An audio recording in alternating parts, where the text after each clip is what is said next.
นาปิชานามิสันจิจาปานังชีวิตาบุโรเปตาเตนะสัจเจนะโสติเตโหตุโสติกัปปัสสะโพชังโคสติสังฆาโตธัมมานังวิจโยตถาวิริยัมปิติปัสสติโพชังคาจะตถาปะเรสมาตุเปกะโพชังคาสัตเตเตสัพพทัสสินามุนินาสัมมาทัคขาตาภาวิตาภาอุลิกาตาสังวัตตันติอภิญญายานิพพานายะจะโพธิยาเอเตนะสัจจวัชเชนะโสทิเตโหตุสัพพทาเอกัสสะมิงสัมมะเยนะโทโมคัลลานันจะกัสสะปังคิลาเนตุกิเตติสวาโพชังเคสตะเทสัญญิเต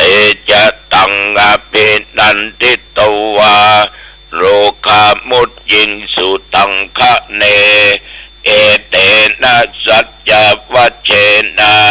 โสทิเตโหตุสัพพทาเอกทาธรรมราชาปิเกลัญเยนะปิปิริโตยุนทัตเทเรนะตัญเยวะพันนาเปตวานะสัทธรังสัมโมติตวาจะอาภาธาตัมหาพุทธาสิทธานะโสเอเตนะสัจจวัชเชนะโสติเตโหตุสัพพทาปะหินาเตจะอาภาธาตินันนัมปิมะเอสินัง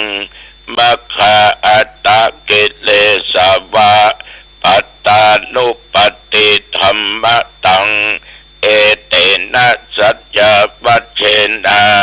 โสทิเตโหตุสัพพทาภวตุสัพพมังคลังรักขันตุสัพพเทวตาสัพพพุทธานุภาเวนะสัทธาโสทิภวันตุเตภวตุสัพพมังคลังรักขันตุสัพพเทวตาสัพพธรรมานุภาเวนะสัทธาโสทิภวันตุเตภวตุสัพพมังคลังรักขันตุสัพพเทวตาสัพพสังฆานุภาเวนะสัทธาโสทิภวันตุเตขอถวายพระพร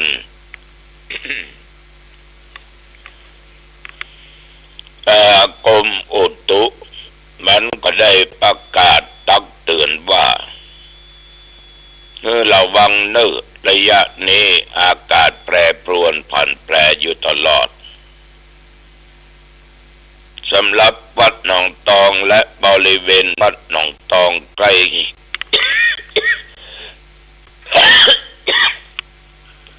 ใกล้เคียงวัดหนองตองบ่มีฝนตกแม้แต่หยดเดียวมีข้าตุเจ้าไอนะ สำหรับอากาศนั้นตอนเช้ามันก็หนาวนะกินห้องง่ายก็ยังเย็นอยู่แต่ตอนบ่ายไปก็ร้อนตกค่ำตกมืดดึกดื่นก็เย็นขึ้นมาอุณหภูมิ21 องศาเหมือนเก่าเหมือนเดิมพี่น้องญาติโยมท่านผู้ฟังทั้งหลายแต่วันวานนี้ตุเจ้าก็หลังจากที่จัดรายการจบแล้วก็นั่งบันทึกเสียงธรรมได้นั่งส นทนาธรรมกับโยมนานเขาถึงเวลาก็ขึ้นไปบนวิหารไปปันสินปันปอนแก่โยมได้ให้ธรรมะได้ให้ข้อคิดอาตมาเนี่ยญาติโยมจะมีทุกวันพระเวลาญาติโยมมาทำบุญตักบาตรกันก่อนที่จะเอาปอนนะก็ให้ข้อคิดให้ธรรมะสั้นๆย่อๆ5 นาที6-7 นาทีแต่บ่ให้เกิน10 นาทีเพราะว่าเหตุใดบ่ให้เกินญาติโยมนั่นน่ะบางท่านบางคนตื่นมาเจ้าลูกวัดไปแล้วก็อยากฟังบรรยากาศยักงานบางคนก็ไปค้าไปขายบางคนก็ไปต่างบ้านต่างจองบางคนก็เป็นข้าราชการอาจจะไปที่หั่นที่นี่นัดเพื่อนนักฝูงก็ต้องรู้จักเวลาว่าหมอกใดมันพอดีถ้ามันเกินนั้นคนที่เปิ้นจะฟังบรรยากาศนั้นศีลมันมาละผู้เจ้าอุนักเองนะฉะนั้นก็ได้ให้ข้อคิดกับญาติกับโยมฉันเข้าเจ้าเรียบร้อยแต่ว่าเข้าโมงป่าย9 โมงยังบ่ถึงก็ออกจากวัดหนองตองมุ่งหน้ามาสู่วัดดอนจันทร์ไปถึงวัดดอนจันทร์แต่ว่านี้ก็9 โมงป่ายหน่อยบรรยากาศที่หันก็คือหันพุทธบริษัททั้งหลายแล้วก็หันตู้เจ้าพันเดนยืนรอต้อนรับพระสงฆ์องค์เจ้าที่ได้รับนิมนต์มางานมอบการตั้งเจ้าคณะอำเภอกัลยาท่านทั้งหลายเดินเข้าไปก็จะปะละอ่อนนักเรียนตึงหญิงตึงชายเป็นละอ่อนเจ้าเขาที่พระเดชพระคุณหลวงพ่อท่านเจ้าคุณประชานาถมุนีนั้นท่านนำเอามาเลี้ยง เอามาส่งมาอย่างได้รับการศึกษาจนบางท่านบางคนนั้นได้เป็นข้าราชการอยู่ตำแหน่งนั้นตำแหน่งนี้และหมู่นี้ก็บ่ลืมท่านเจ้าคุณเนอะพากันมาทดแทนตอบแทนคุณก็ถูกต้องตอนนั่งเรียงรายกัน2 ข้างทางที่ตุเจ้าเดินก็มาต่างก็สาธุสาธุสาธุฟังแล้วก็ชื่นอกดีใจเนาะฝึกสอนกันตั้งแต่เมื่อน้อยไม้อ่อนมันดัดง่ายไม้แก่มันดัดยากก็ไปถึงที่วิหารหลวงของเพิ่นสร้างยังไม่เสร็จเตื้อเขาหลายให้เนวิหารหลังนี้เรียกว่าบรรจุคนได้หลายพันคนญาติโยมเมื่อไปถึงก็หลวงพ่อเจ้าคณะจังหวัดจะไม่ไปถึงก่อนละมีท่านจำหลายตนพระสงฆ์องค์เจ้าเจ้าคณะอำเภอรองอำเภอเมื่อถึงเวลามา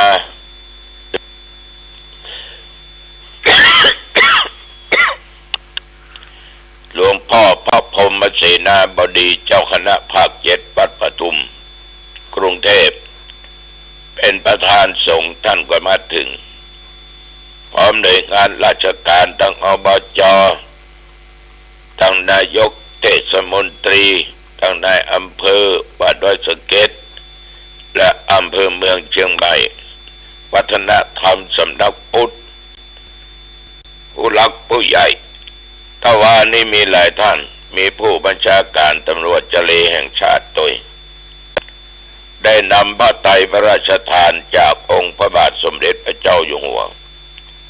ตลอดจนพระทุไตยทานมามอบถวายเป็นทานแก่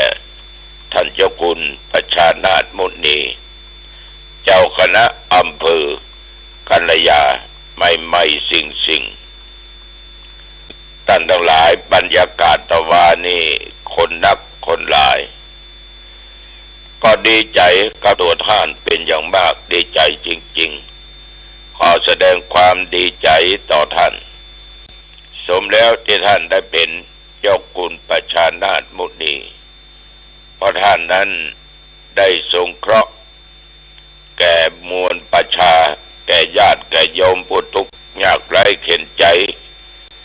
งานศพหมีเข้าสารหมีแต่ยังก็ไปขอให้ท่านก็บริจาคให้งานนั้นงานนี้แต่เลี้ยงละอ่อนเนี่ยเป็น700-800 คนนะไม่ใช่ของย่อยนะรัฐบาลเนี่ยเลี้ยงมาแปะเนี่ยบอกว่าอย่างนี่ท่านเลี้ยงถึง3 มื้อ 3 คาบนำใบประสวดมนต์เจริญเมตตาภาวนาสมกับที่ท่านได้เป็นเจ้าคุณเปิงกับที่ท่านได้เป็นเจ้าคณะอำเภอกัลยาท่านทั้งหลาย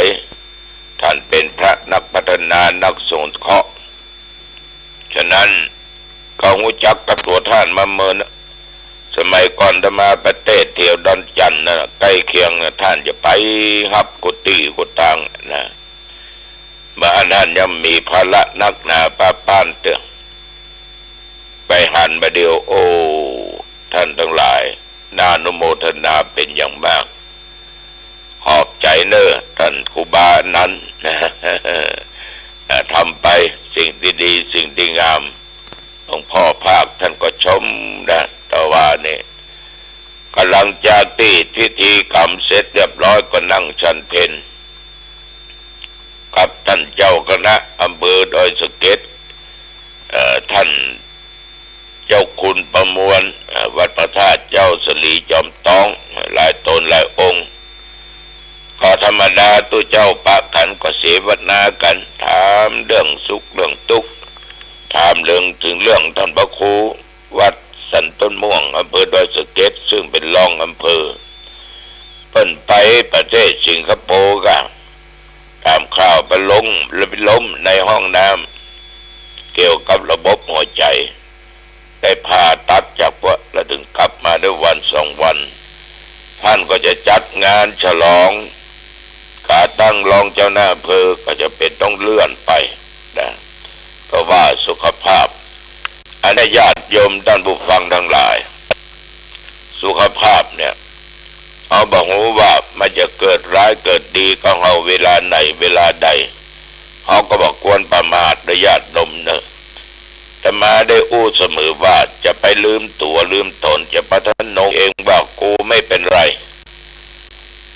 ร่างกายกูบึกบึนกูกินข้าวล้ำนอนหลับกูไปไหนมาไหนได้กูมีสต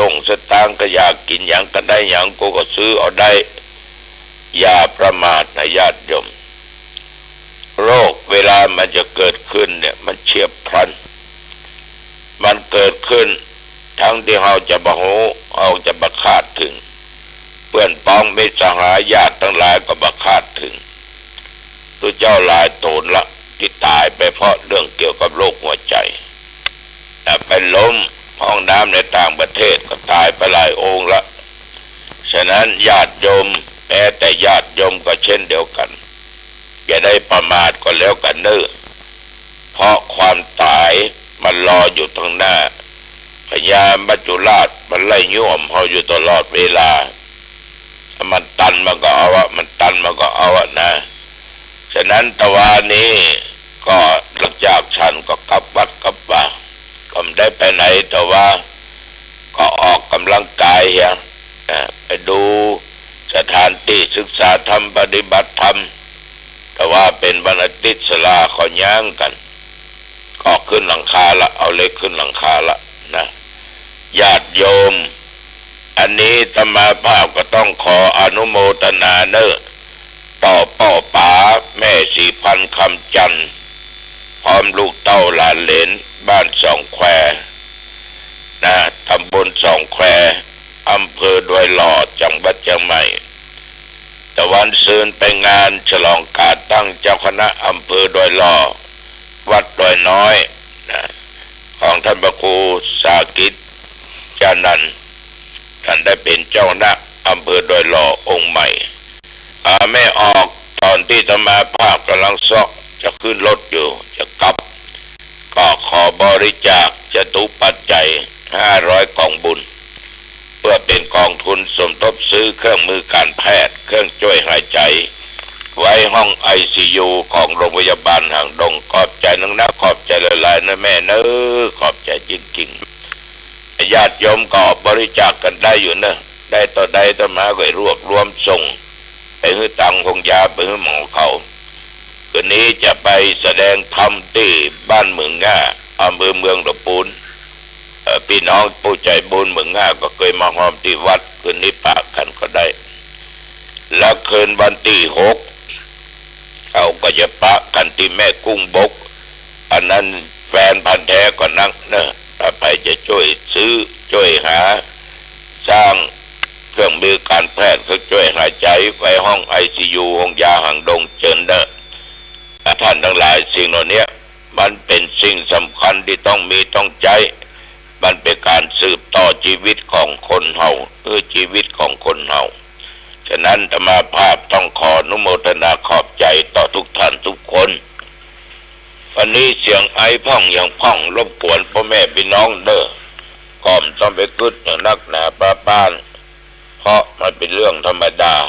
เรื่องธรรมดาดาบที่มันคมแต่ไร้ฝักลูกระเบิดที่บ่มีสกัดนิรภัยมันย่อมจะเกิดโทษแก่เจ้าของได้ง่ายฉันใดพี่น้องญาติโยมความรู้และความสามารถถ้าบ่มีวินัยกำกับบ่มีกฎระเบียบบังคับก็จะมีโทษ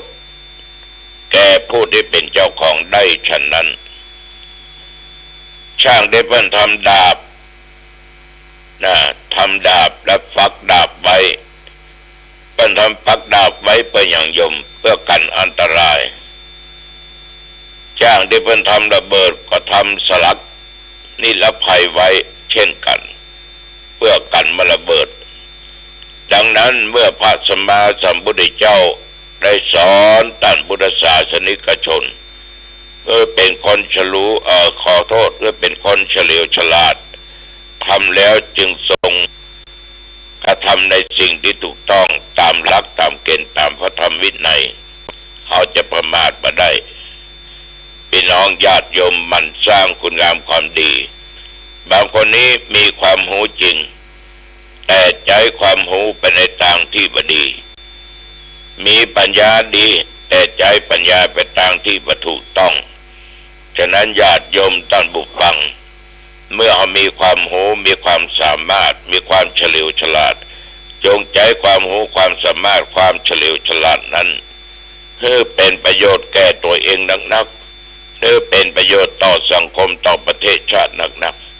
นี่ตัวเจ้าก็ขอฝากไว้ประเดี๋ยวนี้ญาติโยมพระบรมสารีริกธาตุของพระพุทธเจ้าและพระธาตุของพระอรหันตสาวกคือของพระสารีบุตรและโมคคัลลาจะได้เสด็จมาที่เชียงใหม่เดิมตั้งจากที่เสด็จไปอยู่ที่ท้องสนามหลวงประเดี๋ยวนี้ท่านเจ้าก็ยังขึ้นเครื่องบินมาลงที่สนามบินเชียงใหม่